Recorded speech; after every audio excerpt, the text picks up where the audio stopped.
have a question. I have a question. Just answer the question. Any questions? Yeah.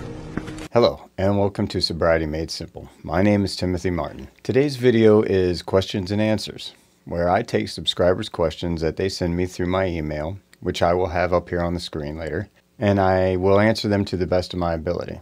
Now, if you have a question about your recovery, please ask. If you have a question about me or my recovery that you would like for me to answer, please ask. If you have any medical or technical questions that you need explained, please ask. I will do the research and I will have an answer for you. The name of this channel is Sobriety Made Simple. My job is to make your recovery as easy as possible for you. I don't mind doing the bookwork, and I will explain things to you in a very easy and understandable way. So go ahead and hit me up. Also, I ask for anonymity's sake that when you do email me, please email me an alias name and alias city that you would like for me to use in the video. That way you know I'm speaking about you, but we protect your name and where you're from. Okay, now on with the questions. Question 1, George from Albany. How do I know if I have alcohol use disorder? Okay, George, excellent question. Answer my question. And here's what I found for you. According to the Diagnostic and Statistical Manual of Mental Disorders, the 5th edition, the DSM-5, a healthcare provider may diagnose an individual with alcohol use disorder if they meet 2 of the 11 criteria within a 12-month period. The criteria are: number 1, alcohol is taken in larger amounts or over longer periods of time than was originally intended. Number 2, there is a persistent desire or unsuccessful efforts to cut down or control alcohol use. 3, a great deal of time is spent in activities necessary to obtain alcohol or use alcohol. 4, cravings or strong desires to use alcohol. 5, recurrent alcohol use resulting in failure to fulfill major role obligations at work, school, or home. 6, continued use of alcohol despite having persistent social or interpersonal problems caused or exacerbated by the effects of alcohol. 7, important social, occupational, or recreational activities that are given up or reduced because of alcohol use. 8, reoccurring alcohol use in situations in which it is physically hazardous, say driving or swimming. 9, continued use of alcohol despite knowledge of having a persistent or reoccurring physical or psychological problem that is likely to have been caused or exacerbated by alcohol. 10, tolerance as defined by need for increased amounts of alcohol to achieve intoxication or the desired effect, or a markedly diminished effect by using the same amount. 11, withdrawal is manifested by either one of the following. A, the characteristic withdrawal symptoms for alcohol: sweats, vomiting, nausea, shakes. B, alcohol is taken to avoid those withdrawal symptoms. So, George, according to healthcare providers, if you meet 2 out of those 11 within 12 months, you have alcohol use disorder. Now, looking at this list, I probably had all of these at one point or another, so I definitely meet the criteria. Now, George, if these things apply to you, please get the help that you need. Thank you for asking your question, and hopefully your question has helped you and other people who might be listening.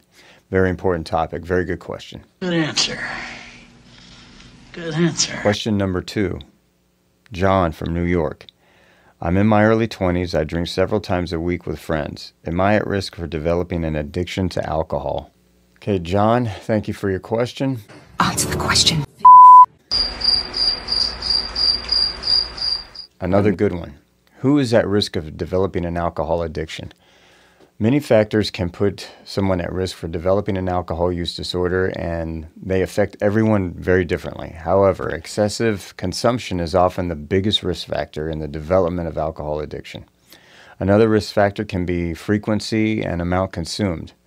Heavy use and binge drinking over a period of time can increase the risk of developing AUD.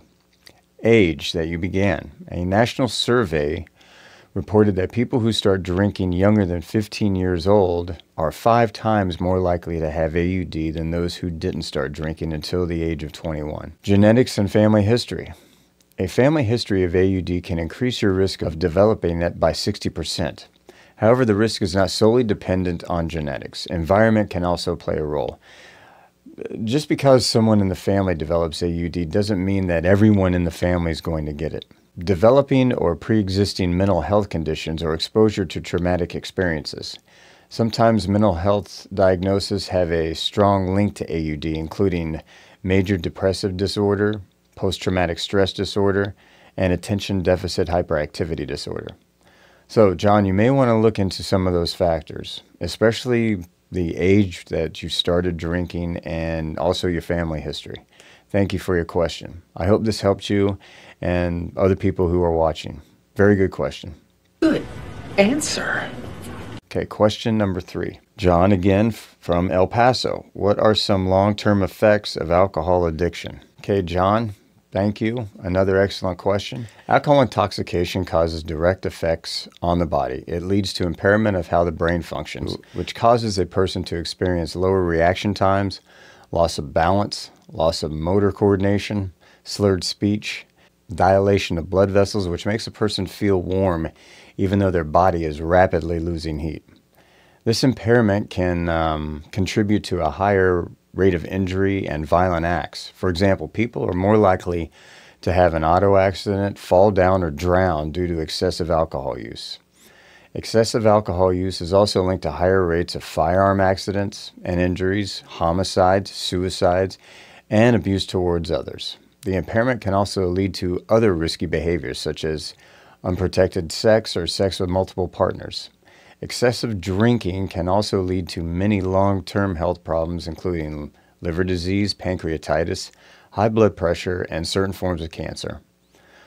Other long-term health problems associated with alcohol use disorder include stomach disease, brain damage, memory loss, and worsening of mental illness. Thank you for your question, John. I hope that helps you and other people who are listening. Good answer. These were 3 excellent questions, and I hope the information that I've given has helped out the people who asked and everyone else who is watching. And please feel free to ask your question. Here's my email address. And make sure that you give me an alias name and city so you know I'm addressing you, and also we're protecting your privacy. I'll do the research, I'll find out what I can for you and give you an answer. This is pretty awesome, you guys. Take care and find the help that you do need, okay? And please remember, you can do this. You can stop if you want. I'm doing it, and I know if I can, you can, okay? Now, thanks for watching. Please do me a favor and hit that thumbs up button and subscribe for me so I can continue making these videos. Take care, and we'll see you next time. Remember, you got this. Hang in there.